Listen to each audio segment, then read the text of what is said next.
Good morning বন্ধুরা, Moumita kitchen and ব্লগে তোমাদের জানাই স্বাগত। বন্ধুরা, আশা করি তোমরা সবাই ভালো আছো। আমিও খুব ভালো আছি।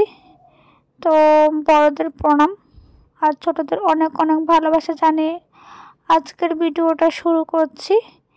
তো আজকে আবারও তোমাদের সামনে নিয়ে এসেছি একটি কুকিং রেসিপি। তো সেটা হলো পনির চাউমিন। তো ঘরোয়া পদ্ধতিতে পনির চাউমিনটা কি করে বানালাম সেটাই তোমাদের সাথে শেয়ার করব। তো ভিডিওটা স্কিপ না করে ফার্স্ট থেকে লাস্ট অবধি দেখতে থাকো। আশা করি পনির চাউমিনটা বানাতে বন্ধুরা তোমরা সবাই পারো। তো আমি যেভাবে রান্না করেছি আমার সেরকম পদ্ধতিতেই তোমাদের সাথে শেয়ার করলাম। একদম সিম্পলভাবে জাস্ট ঘরে থাকা কয়েকটা উপকরণ দিয়েছি, কোনো রকম মশলা ছাড়া, কিন্তু একদম সিম্পলভাবে কিন্তু করেছি। তো দেখো ফার্স্টে দেখো একটা কড়াইয়ের মধ্যে চাউমিনগুলি হালকা একটু নুন দিয়ে সেদ্ধ করতে বসিয়ে দিয়েছি। তো চাউমিনটা সেখানে সেদ্ধ হচ্ছে আর সেখানে আমি নিয়ে নিলাম কিছু পনির আর নিয়ে নিলাম পেঁয়াজ কুচি। আমার ঘরে সবজি ছিল, কিন্তু আমি যেহেতু এটা সিম্পল জাস্ট ঘরোয়াভাবে করেছি তার জন্য কোনো সবজিও সেখানে আমি অ্যাড করিনি। তোমরা চাইলে কিন্তু সবজিটা অ্যাড করতে পারো, কিন্তু আমি কোনো সবজি সেখানে আমি অ্যাড করিনি। তো তারপর দেখো চাউমিনটা আমার সিদ্ধ হয়ে গেলো, চাউমিনটাকে ছেঁকে নিয়েছি। তো তারপর কড়াইটার গরম করে কড়াইটার মধ্যে দিয়ে দিলাম সাদা তেল। তো রান্নাটা আমি সাদা তেলেই করছি। তারপর আমি সেখানে দিয়ে দিলাম পেঁয়াজ কুচিগুলি আর দিয়ে দিলাম কিছু লঙ্কা কুচি। তো একটু ঝাল না হলে খেতে ভালো লাগে না, তো তার জন্য সামান্য একটু লঙ্কা কুচি দিলাম। তোমরা সেখানে লঙ্কা কুচিটা যদি অ্যাভয়েড করো তাহলে কিন্তু সেখানে কিন্তু গোলমরিচ দিতে পারো। তো গোলমরিচটা আমি দিইনি, আমি সামান্য একটু লঙ্কাই দিয়েছি। তো তারপর ভাজাটার মধ্যে দিয়ে দিলাম সামান্য একটু নুন। তো পেঁয়াজগুলিকে খুব সুন্দর করে আমি ভাজা করে নিব। আর দিয়ে দিলাম কালারের জন্য সামান্য একটু হলুদ। তো পেঁয়াজগুলিকে খুব সুন্দর করে আমি ভেজে নিচ্ছি।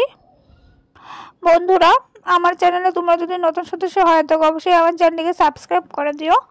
সাবস্ক্রাইব করে কিন্তু বেল আইকনে প্রেস করে দিও, তাহলে কিন্তু আমি ভিডিও দেওয়ার সাথে সাথে তোমাদের কাছে কিন্তু নোটিফিকেশান চলে যাবে।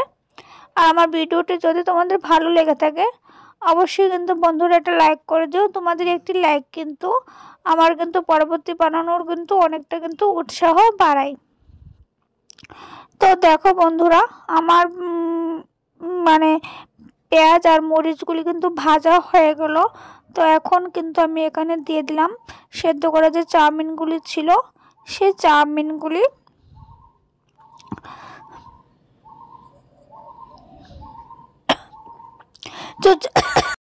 তো চাউমিনগুলিকে বন্ধুরা আমি খুব ভালোভাবে ভেজে নেব।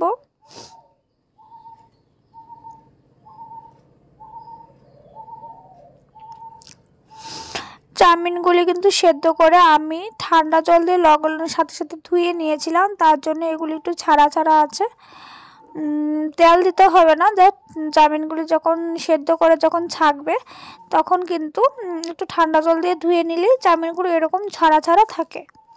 তারপর দেখো চাউমিনটা ভাজার পর আমি দিয়ে দিলাম সামান্য একটু চাউমিনের প্যাকেটের যে মশলাটা থাকে, চাউমিন মশলা চাউমিনের প্যাকেটেই থাকে, আর দিয়ে দিলাম পনিরগুলি। তো পনির তো বেশি ভাজতে শক্ত হয়ে যায়, তো তার জন্য চাউমিনটা নামানোর একটু আগে আমি পনিরগুলি দিয়ে দিলাম। সামান্য একটু জাস্ট নাড়াচাড়া হলেও হয়ে যাবে।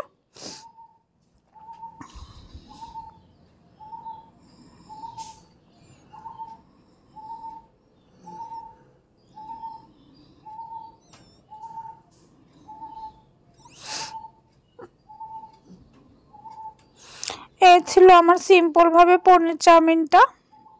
তো আমার পনির চাউমিনটা প্রায় হয়ে গেছে।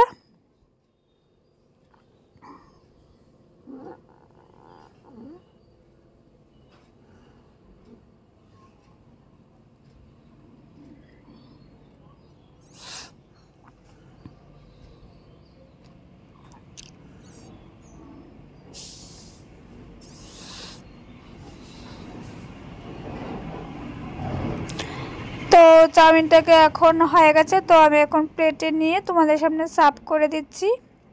এই হলো আমার পনির চাউমিনটা, দেখো কতটা লোভনীয় হয়েছে। তো আমার এই পনির চাউমিনটা একদম অবশ্যই একবার বানিয়ে ট্রাই করো। এটা কিন্তু খেতে খুব দুর্ধর্ষ হয়েছিল, মানে কি বলবো, দুর্দান্ত একটা রেসিপি ছিল।